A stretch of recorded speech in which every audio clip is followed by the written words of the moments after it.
정부의 의대 정원 확대 방침에 반발하면서 전공의들이 오늘 아침 7시부터 24시간 동안 파업에 들어갔습니다. 이 환자가 많은 대학병원에 전공의가 몰려 있고 또 수술실이나 응급실 같은 필수 분야 담당자도 참여해서 걱정이 컸는데요. 아직은 의료 대란은 없다고 하는데 서울대병원에 나가 있는 취재기자 연결해서 현장 상황 알아보겠습니다. 손효정 기자. 네, 서울대병원에 나와 있습니다. 네, 전공의들의 파업이 오늘 아침 7시부터 시작됐습니다. 일단 이 파업 어떤 방식으로 이루어지는 겁니까? 네, 그렇습니다. 오늘 아침 7시부터 전국 전공의들이 자신들이 근무하는 대학병원에서 하루 동안 파업에 나서면서 의료 대란이 일어나는 게 아니냐는 긴장감이 감돌기도 했는데요. 특히 제가 나와 있는 이곳 서울대병원에서는 전공의 대부분이 출근하지 않고 야간 당직이었던 전공의들이 아침 7시에 퇴근한 상태로 전해졌습니다. 흔히 인턴이나 레지던트로 불리는 전공의는 대형 병원에서 수술과 진료를 보조하며 수련 과정을 거치는 인력을 말합니다. 서울대병원은 분당 서울대병원을 합쳐 전공의가 900명 정도고 전국적으로는 16,000여 명이 전공의로 등록돼 있습니다. 병원을 나온 전공의들은 각자 헌혈을 하고 지역별로 모여 집회를 가질 예정입니다.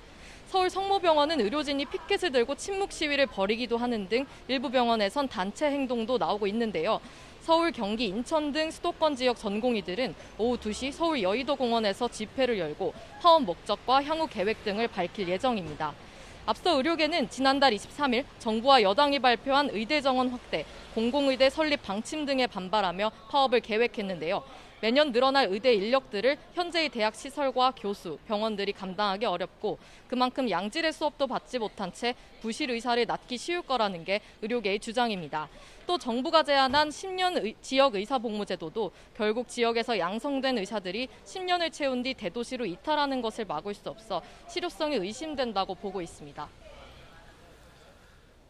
네, 이 대학병원에 워낙 환자 수도 많고 또 전공의들이 담당하는 업무도 다양해서 이 파업 걱정이 컸는데 병원 현장 분위기 어떻습니까? 네, 그렇습니다. 그런데 현장에선 아직까지 전공의 파업으로 빚어진 큰 혼란이 있진 않습니다. 취재진이 외래 진료를 기다리는 환자들을 만나봤는데 일부 환자들은 평소보다 대기 시간이 길어졌다고 말했지만 대부분은 그 전과 별다른 차이점을 느끼지 못했다고 말했습니다. 대한전공의협의회가 지난주 일요일 파업을 결정하면서 주요 대형 병원들은 파업에 참여하지 않는 의료진의 근무 일정을 조정해 파업에 대비해 왔는데요. 교수와 전임의를 중심으로 전공의가 해온 업무를 나눠 맡고 응급실 등 필수 유지 의료 분야도 마찬가지로 그 빈자리를 채우고 있습니다. 야간 당직 공백도 입원 전담 전문의나 중환자 전담 전문의가 조금 더 업무를 볼 것으로 알려졌습니다.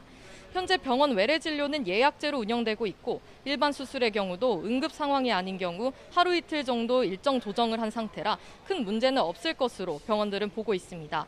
또 코로나19 상황이라 선별진료소 운영이 우려됐는데 선별진료소 업무도 전공의가 아닌 간호사와 강사급 이상 의료진이 담당하게 돼 있어 차질이 예상되진 않습니다. 현장에선 일단 하루 파업이라 버틸 수 있다는 분위기인데요. 하지만 장기화할 경우엔 감당할 수 없을 거라는 의견이 많습니다. 정부나 의료계 모두 기존 입장을 바꾸지 않고 있어서 2차 파업이 벌어지지 않을지 우려됩니다. 일단 오늘 전공의 파업에 이어 14일 개원의 중심의 의사협회가 파업을 벌일 예정입니다. 10일 정오까지 유예 기간을 뒀는데 지금 분위기라면 강행될 것으로 보입니다. 지금까지 서울대병원에서 YTN 손유정입니다.